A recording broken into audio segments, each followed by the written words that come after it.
Assalamualaikum warahmatullahi wabarakatuh. Sahabat beriman yang dirahmati Allah, pada video kali ini kita akan membahas kisah Dajjal paling lengkap. Namun sebelum itu jangan lupa like dan subscribe channel ini. Dajjal, sosok yang dikenal sebagai pendusta besar dan penebar fitnah paling dahsyat, diyakini dalam berbagai riwayat akan muncul di akhir zaman. Dajjal dikisahkan sebagai seorang manusia, bukan jin atau makhluk gaib lainnya, yang memiliki sifat menipu dan menyesatkan umat manusia. Menurut ajaran Islam, Dajjal berasal dari keturunan Yahudi, lahir di negeri Samirah atau Samaria, sebuah wilayah kecil di Palestina yang dahulu merupakan bagian dari kerajaan Nabi Sulaiman. Samirah sendiri mendapatkan namanya dari seorang tokoh Bani Israel, yaitu Musa Samiri, yang dikenal sebagai pembuat berhala sapi emas dalam kisah Nabi Musa alaihi salam. Musa Samiri awalnya adalah pengikut Nabi Musa, namun kemudian sesat dan menjadi tokoh kafir yang disebutkan di dalam Al-Quran. Dajjal terlahir dari pasangan Yahudi yang berasal dari suku Yahuda. Pasangan ini selama 31 tahun tidak dikaruniai seorang anak pun, hingga akhirnya mereka memiliki seorang putra. Namun putra mereka ini, yang kelak dikenal sebagai Dajjal, menjadi sumber kesengsaraan bagi mereka. Dalam hadis Rasulullah SAW disebutkan bahwa Dajjal adalah anak yang buta sebelah matanya, seseorang yang sangat berbahaya dan tidak memiliki manfaat sedikit pun bagi orang tuanya maupun bagi umat manusia. Uniknya, meskipun kedua matanya tertutup, hatinya tetap terjaga, yang menunjukkan betapa liciknya sosok ini. Orang tua Dajjal adalah penyembah berhala, dan mereka memuja berhala yang berbentuk sapi betina. Dajjal disebutkan lahir sekitar 100 tahun sebelum kelahiran Nabi Musa alaihi salam. Menurut sebagian pendapat, Dajjal memiliki kaitan dengan Musa Samiri, tokoh yang dikenal sebagai pembuat berhala sapi emas yang dikisahkan dalam sejarah Bani Israel. Musa Samiri ini dianggap sebagai cikal bakal Dajjal, meskipun pandangan ini masih menjadi perdebatan di kalangan ulama dan cendekiawan. Di sisi lain, di dalam buku Lazaru Al-Masih Ad-Dajjal terdapat narasi lain yang lebih menyeramkan mengenai kelahiran Dajjal. Dikisahkan bahwa Dajjal lahir dari hubungan suami istri yang dilakukan ketika sang ibu dalam keadaan menstruasi, yang dalam tradisi agama dianggap tidak suci. Kehamilan inilah kemudian dipengaruhi oleh campur tangan iblis yang memperdaya pasangan tersebut melalui perantara berhala yang mereka sembah. Pada suatu malam yang mencekam, diiringi oleh hembusan angin kencang dan hujan deras, pasangan suami istri ini mendengar suara dari patung sapi betina yang mereka anggap sebagai Tuhan. Patung tersebut seolah-olah berbicara kepada mereka, memberikan kabar bahwa mereka akan segera dikaruniai seorang anak laki-laki. Iblis yang mengetahui keinginan kuat pasangan ini untuk memiliki keturunan memanfaatkan situasi tersebut dengan memperdaya mereka melalui berhala yang mereka sembah. Mereka kemudian diminta untuk memberikan korban-korban sesembahan sebagai tanda terima kasih. Dalam keadaan yang penuh tipu daya ini, sang perempuan akhirnya melahirkan seorang anak laki-laki. Namun bayi ini terlahir dengan kondisi cacat pada kedua matanya dan memiliki kebiasaan yang tidak biasa. Ia suka tidur sepanjang malam dan siang, jarang sekali terjaga. Dajjal tidak mau menyusui dan ia selalu tertidur hampir sepanjang waktu. Akibatnya ibunya mengalami pembengkakan hebat pada payudaranya yang menimbulkan rasa sakit dan panas yang luar biasa. Kondisi ini berlangsung selama beberapa bulan hingga akhirnya ibunya meninggal dunia akibat penderitaan tersebut. Kesengsaraan yang dibawa oleh Dajjal tidak hanya dirasakan oleh ibunya, tetapi juga oleh ayahnya. Setelah sekitar 4 tahun berlalu, selama itu Dajjal hanya diam dan tidur saja. Suatu malam terjadi sebuah peristiwa yang mengejutkan. Dajjal yang biasanya tidak aktif tiba-tiba bergerak dan merangkak seperti balita. Ia merangkak menuju patung-patung berhala yang disembah oleh orang tuanya dan kemudian tidur di sisi salah satu patung tersebut. Ketika ayahnya bangun keesokan paginya, ia terkejut mendapati anaknya tertidur di pangkuan patung berhala yang mereka anggap sebagai Tuhan.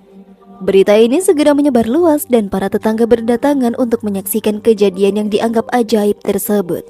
Kabar tentang peristiwa ini akhirnya sampai ke telinga hakim kota. Hakim tersebut yang percaya bahwa anak itu mungkin membawa berkah, merasa tertarik untuk memilikinya. Maka ia menyusun rencana dengan mengirim mata-mata untuk mencari cara agar ia bisa mengambil anak itu dari ayahnya. Ayah Dajjal kemudian dihadapkan kepada hakim kota dan dipaksa untuk mengaku bahwa berita tentang anaknya adalah hasil rekayasa semata. Hakim menginginkan agar ayah Dajjal mengakui bahwa ia sendiri yang telah menempatkan anaknya di pangkuan patung berhala tersebut. Karena ayahnya menolak, ia dijebloskan ke dalam penjara dan disiksa dengan kejam. Sementara itu, Dajjal diambil oleh hakim dan dirawat dengan penuh perhatian. Dalam penjara, ayah Dajjal akhirnya meninggal dunia akibat siksaan yang diterimanya. Hakim kota yang merawat Dajjal adalah seseorang yang dikenal dengan keyakinan yang sangat mendalam terhadap berhala dan terlibat dalam kemaksiatan yang melampaui batas.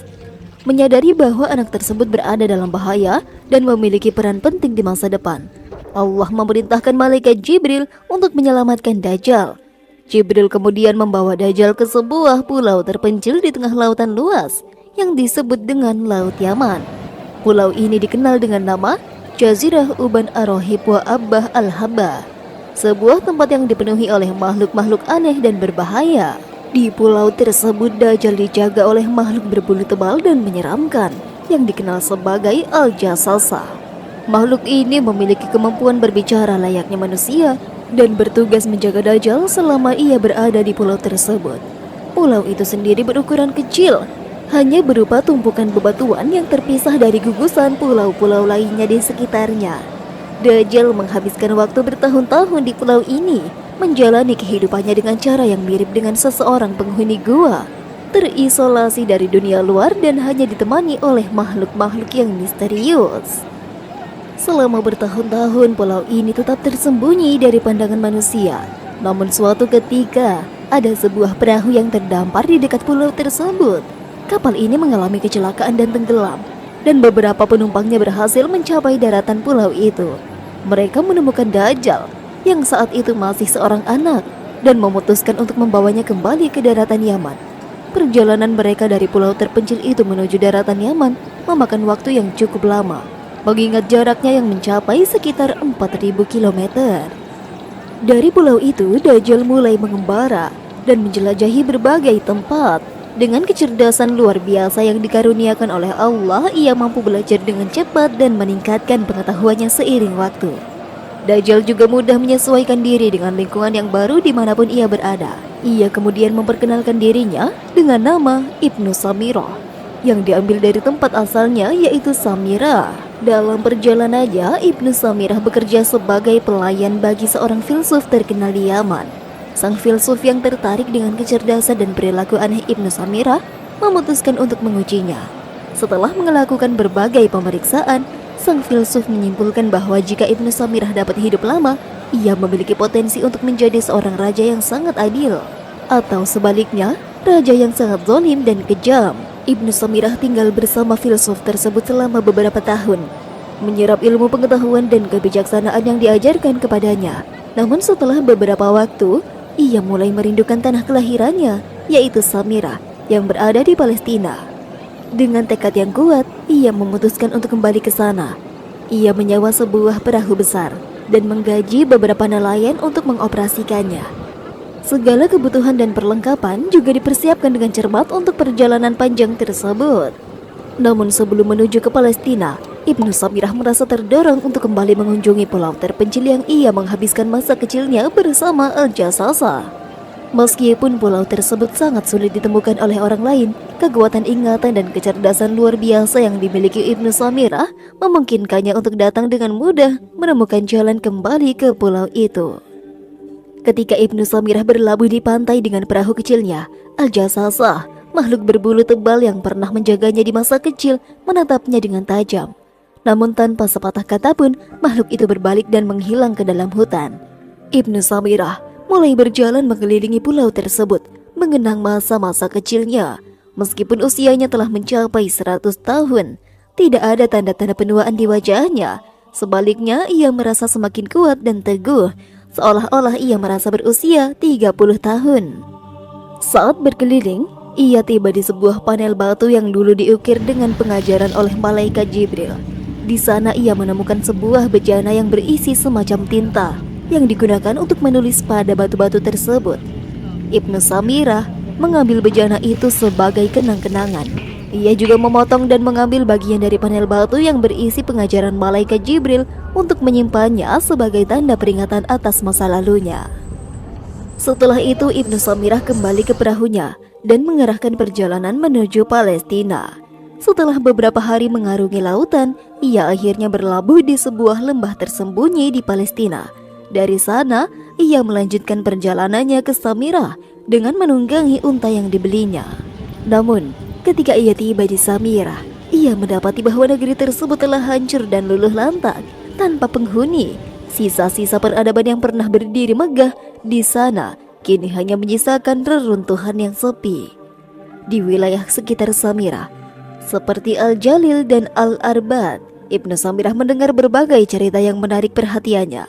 Di antara kisah-kisah tersebut ada yang menyebutkan tentang seorang anak kecil yang diambil oleh dewa-dewa dan ditempatkan di pangkuan mereka. Namun ada juga selentingan cerita tentang seorang anak yang telah diculik oleh malaikat saat terjadi bencana besar yang menghancurkan Samirah. Kisah-kisah ini seolah-olah menguatkan identitas dari Ibnu Samirah, seperti yang pernah diceritakan oleh Al-Jassasah kepadanya. Setelah beberapa tahun tinggal di Palestina, Ibnu Samirah memutuskan untuk melanjutkan perjalanannya ke Mesir, negeri para Fir'aun.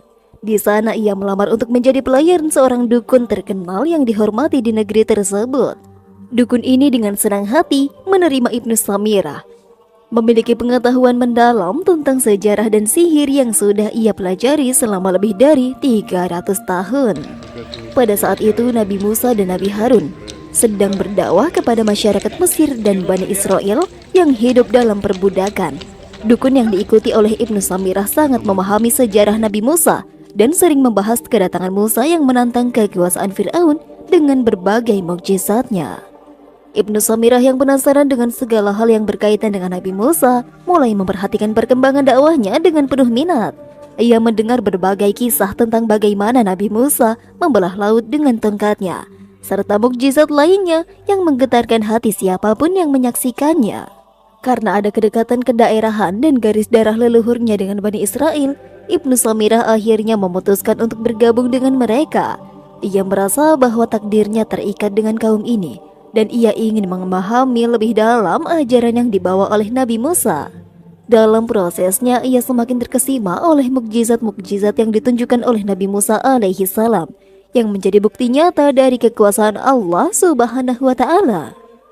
Setelah kepergian Nabi Musa alaihi salam ke Gunung Sinai untuk menerima wahyu dari Allah, Bani Israel yang merasa gelisah dan tidak sabar menunggu mulai terpengaruh oleh hasutan Samiri. Ia menciptakan sebuah patung anak sapi dari emas yang memiliki kemampuan untuk mengeluarkan suara. Samiri kemudian menyatakan kepada Bani Israel bahwa patung itulah Tuhan mereka, Tuhan Musa yang sebenarnya.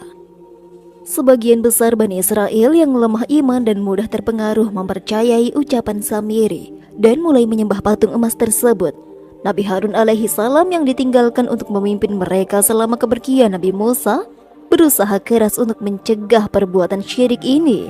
Namun segala upaya tidak berhasil menghentikan mereka. Ketika Nabi Musa alaihi salam turun dari Gunung Sinai dengan membawa tablet batu yang berisi perintah-perintah Allah, ia terkejut dan marah mendapati kaumnya telah menyimpang dari jalan yang benar. Bani Israel yang seharusnya taat kepada ajaran Allah justru menyembah patung sapi betina dari emas yang bisa bersuara, dan mereka bahkan menari-nari di sekitarnya dengan penuh kegembiraan. Kemarahan Nabi Musa begitu besar sehingga wajahnya memerah, dan dalam ketidaksadarannya ia melemparkan tablet batu yang dibawanya ke tanah. Dengan suara keras dan penuh kemarahan, Nabi Musa berteriak kepada kaumnya. Mendengar teriakan Nabi Musa yang penuh dengan kekecewaan dan kemarahan, Bani Israel segera menghentikan aktivitas penyembahan mereka dengan ketakutan. Setelah menyaksikan kaumnya terjerumus dalam penyembahan patung sapi emas, Nabi Musa alaihi salam yang penuh dengan kemarahan segera mendekati Nabi Harun. Ia menarik janggut dan memegang kepala saudaranya itu, seolah-olah menuduh telah mengabaikan perintahnya untuk menjaga Bani Israel dari kesesatan. Amarah Nabi Musa ini terekam dalam surah At-Taha ayat 92-94 yang menggambarkan kekecewaan beliau terhadap apa yang terjadi. Namun meskipun terlihat seperti mengabaikan, Nabi Harun sebenarnya telah berusaha sekuat tenaga untuk mencegah Bani Israel dari menyembah patung tersebut. Sayangnya, pengaruh Samiri atau Ibnu Samirah itu telah begitu kuat mengendalikan mereka, sehingga upaya Nabi Harun tidak berhasil. Setelah menghadapi Nabi Harun, Nabi Musa kemudian mengalihkan perhatiannya kepada Samiri, otak dari segala kekacauan dan fitnah yang melanda Bani Israel selama kepergiannya ke Gunung Sinai. Al-Quran di dalam surat Toha ayat 95-97 telah mencatat dialog Nabi Musa dengan Samiri. Menariknya, dalam pertemuan ini Nabi Musa tidak menunjukkan sikap keras seperti yang ia lakukan kepada Nabi Harun. Sebaliknya, beliau hanya berkata kepada Samiri, "Pergilah kamu, maka sesungguhnya bagimu di dunia ini hanyalah mengatakan jangan menyentuhku, dan sesungguhnya bagimu hukuman yang telah ditetapkan." Nabi Musa kemudian memperingatkan kaumnya tentang bahaya yang ditimbulkan oleh Dajjal, yang dikatakan buta sebelah, sedangkan Allah tidaklah buta sebelah. Tertulis di antara kedua mata Dajjal adalah kata kafaro, yang berarti kafir. Mungkin saat Nabi Musa menghadap Samiri, beliau melihat tanda-tanda Dajjal pada dirinya. Inilah yang mungkin menyebabkan Nabi Musa, meskipun dikenal sangat keras dalam menegakkan syariat, memutuskan untuk membiarkan Samiri pergi. Nabi Musa mungkin memahami bahwa ada rencana Allah yang lebih besar terkait dengan Samiri, dan bahwa Allah akan menanganinya sesuai dengan kehendaknya. Sementara itu, kepada kaum Bani Israel yang telah terlibat dalam penyembahan patung anak sapi, Nabi Musa memerintahkan mereka untuk bertaubat dengan sungguh-sungguh. Mereka yang turut serta dalam penyembahan berhala tersebut diharuskan membersihkan diri dari dosa demi keselamatan mereka di dunia dan di akhirat. Namun di tengah-tengah proses pertaubatan itu, Samiri justru semakin sombong dan ambisinya semakin membara. Setelah puas menjelajahi berbagai negeri, Samiri memutuskan untuk kembali ke pulau tempat ia dibesarkan. Ia mengira bahwa Al-Jasasah, teman masa kecilnya, telah mati. Namun ketika tiba di sana, ia menemukan Al-Jasasah masih hidup, diam di dekat panel batu yang berisi pengajaran dari malaikat Jibril. Meskipun begitu, Al-Jasasah tidak lagi berbicara atau merespon ketika Samiri mencoba mengajaknya berbicara. Hanya ada suara aneh yang keluar dari mulutnya, seolah menjadi pertanda akan kehendak Allah yang akan segera terjadi. Samiri kemudian mengarahkan perhatiannya kepada pengetahuan yang ditinggalkan oleh malaikat Jibril, terutama tentang Nabi Isa alaihi salam dan kitab Injil yang diturunkan kepadanya. Setelah mendengar jawaban dari orang yang diutusnya, Samiri memutuskan untuk pergi. Tampaknya pengalaman pahit ketika bertemu dengan Nabi Musa membuatnya enggan untuk berurusan dengan Nabi Isa. Terlebih lagi, dalam hatinya sama sekali tidak ada keinginan untuk bertaubat atau mengikuti ajaran kebenaran. Oleh karena itu, ia melanjutkan tradisi pengembaraannya, berpindah dari satu negeri ke negeri lainnya. Jika ada tempat yang belum pernah ia kunjungi, Samiri akan segera menuju ke sana, terus mencari pengalaman baru. Namun setelah berabad-abad berlalu, tanpa disadari kerinduan terhadap pulau tempat Al-Jasasah berada kembali muncul dalam hatinya. Ia pun mengarahkan perahunya menuju pulau tersebut. Sesampainya di sana, Samiri menambatkan perahunya dan berjalan menuju gua tempat tinggalnya dulu. Tiba-tiba Al-Jasasah muncul dan menghadang jalan Samiri. Al-Jasasah yang sekarang tampak sebagai binatang raksasa berbulu tebal, tidak sendirian. Bersamanya ada 20 orang dengan wajah bercahaya seperti matahari, tinggi seperti pepohonan, dan masing-masing mereka membawa rantai besi bercampur baja yang mengkilat seperti emas. Ibnu Samirah yang dikenal dengan pengetahuan luasnya tentang berbagai jenis logam dan barang tambang, merasa tidak mengenali jenis logam tersebut. Ketika ia melihat pemandangan ini, perasaan ketakutan yang mendalam menguasai dirinya, membuat tubuhnya menggigil.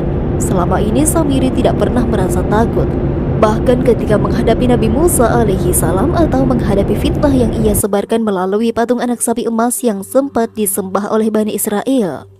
Belum sempat Samiri mengucapkan atau melakukan apapun, orang-orang yang berwajah bercahaya tersebut langsung menanggapi ketakutannya. Dalam keadaan sangat ketakutan, Samiri pingsan. Ketika ia terbangun, ia mendapati dirinya sedang berada di dalam gua. Kakinya dan tangannya terbelenggu dengan rantai yang cukup panjang, sehingga ia hanya bisa bergerak dalam batasan yang sangat terbatas di dalam gua tersebut. Ketika Samiri mencoba menunjukkan kekuatan dan kemampuannya dalam mengendalikan berbagai jenis logam di bumi, ia merasa bahwa semua itu dapat dikendalikan dengan ilmu dan kekuatan yang dimilikinya. Namun Al-Jasasah yang kini berada di dalam gua yang sama tampak tidak terpengaruh. Meskipun Al-Jassasah membawa berbagai buah-buahan dan tampak perhatian terhadap keadaan sekitar, ia tidak berbicara atau memberikan jawaban ketika diajak berbicara. Hanya ada tatapan penuh keprihatinan dari makhluk itu. Beberapa puluh tahun setelah kejadian tersebut, sekelompok orang dari Palestina terdampar di pulau itu setelah perahu mereka mengalami kerusakan. Di antara mereka adalah Tamim Ad-Dari, seorang pendeta Nasrani beserta teman-temannya. Mereka berkesempatan berbicara dengan Sabiri, yang saat itu merupakan calon Dajjal, dan melalui pembicaraan tersebut mereka akhirnya memeluk Islam. Tamim Ad-Dari dan teman-temannya menjadi salah satu sahabat Nabi Muhammad SAW. Gambaran ketika Dajjal turun ke bumi dan berkuasa sangat kontras dengan keadaan setelah Nabi Isa alaihissalam turun, membunuh Dajjal, dan memimpin umat Islam. Ibnu Katsir dalam tafsirnya menyampaikan berbagai hadis Nabi SAW yang menggambarkan betapa menderitanya umat manusia sebelum dan setelah kedatangan Dajjal. Hadis-hadis tersebut menjelaskan bahwa 3 tahun sebelum kemunculan Dajjal, dunia mengalami kekeringan yang sangat parah. Pada tahun pertama, Allah Subhanahu wa Ta'ala memerintahkan langit untuk menahan sepertiga dari hujan yang biasanya turun, dan memerintahkan bumi untuk menahan sepertiga dari hasil tumbuhannya. Pada tahun kedua, Allah memerintahkan langit untuk menahan 2/3 dari hujan dan bumi untuk menahan 2/3 dari hasil tumbuhannya. Kemudian pada tahun ketiga, Allah memerintahkan langit untuk menahan seluruh hujan hingga tidak ada setetes air hujan pun yang turun, dan memerintahkan bumi untuk menahan seluruh hasil tumbuhannya, sehingga tidak ada lagi pepohonan atau tanaman yang tumbuh. Dalam kondisi seperti ini, kekeringan dan kelaparan melanda dengan sangat berat. Makanan dan minuman menjadi sangat langka, dan orang-orang merasakan penderitaan yang begitu mendalam. Kemudian Dajjal akan turun di perbatasan antara Syam dan Irak, memulai serangkaian kerusakan dan meluas ke segala arah. Rasulullah SAW menjelaskan bahwa Dajjal akan tinggal di muka bumi selama 40 hari, dengan rincian waktu. 1 hari sama dengan 1 tahun, 1 hari lagi sama dengan 1 bulan, dan 1 hari lagi sama dengan 1 pekan, yaitu hari Jumat. Sedangkan hari-hari lainnya akan berlalu seperti hari-hari biasa yang kita alami sekarang. Selama masa tersebut, Dajjal akan menjelajahi seluruh dunia, menyebarkan fitnah dan kerusakan. Salah satu tindakan menakutkan yang dilakukan Dajjal adalah memanggil seorang pemuda yang segar dan kuat, lalu memotongnya dengan pedang hingga terbelah menjadi 2 bagian. Setelah itu Dajjal memanggil kembali pemuda tersebut. Dengan izin Allah, pemuda itu hidup kembali dengan kondisi wajah yang cerah dan segar. Namun saat kondisi semakin kritis dan kekacauan semakin meluas, Allah menurunkan Al-Masih, yaitu Nabi Isa bin Maryam alaihissalam. Nabi Isa akan turun di Menara Putih sebelah timur Damaskus sambil memegang kedua telapak tangannya pada sayap 2 malaikat.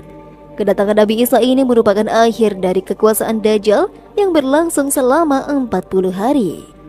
Peristiwa pembunuhan Dajjal oleh Nabi Isa terjadi di Palestina. Ketika Nabi Isa turun, Dajjal sedang berada di Baitul Maqdis. Nabi Isa mendapati Dajjal di pintu sebuah daerah di Palestina yang dekat dengan Baitul Maqdis. Hadis yang diriwayatkan oleh Muslim menjelaskan bahwa Rasulullah SAW bersabda bahwa setelah kemunculan Dajjal dan kerusakan yang dilakukan di bumi, Allah mengutus Nabi Isa alaihissalam ke Menara Putih sebelah timur Damaskus. Saat itu Dajjal berada dalam kondisi yang sangat kritis, dan pengikut-pengikutnya mengalami kesulitan yang begitu berat. Dajjal yang mengeluh dan berkata kepada pengikutnya, "Wahai hamba-hamba Allah, di belakangku adalah seorang Yahudi, bunuhlah dia, kecuali jika dia adalah orang yang tidak beriman." Hadis ini menggambarkan betapa Dajjal memanipulasi pengikutnya dan menyesatkan mereka. Imam Ahmad meriwayatkan dari Jarir bin Abdullah bahwa Dajjal akan muncul ketika agama tidak lagi diperhatikan dan ilmu agama mulai dilupakan. Jabir menambahkan bahwa saat Nabi Isa bin Maryam datang, beliau akan memimpin umat Islam dengan teguh dan mengakhiri kekacauan yang dibawa oleh Dajjal. Ketika Nabi Isa turun, beliau akan membunuh Dajjal dan membersihkan umat manusia dari fitnah besar tersebut.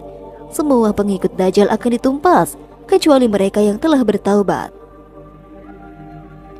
Allah menciptakan Dajjal di akhir zaman dengan hikmahnya sendiri. Tidak ada seorang nabi pun yang tidak memberikan peringatan tentang Dajjal, manusia pembohong besar dengan mata sebelahnya buta. Di antara kedua matanya tertulis kafir, yang berarti orang yang tidak beriman. meskipun Dajjal diberikan kekuatan dan kemampuan untuk menguasai dunia. Wallahu a'lam bishawab. Wassalamualaikum warahmatullahi wabarakatuh.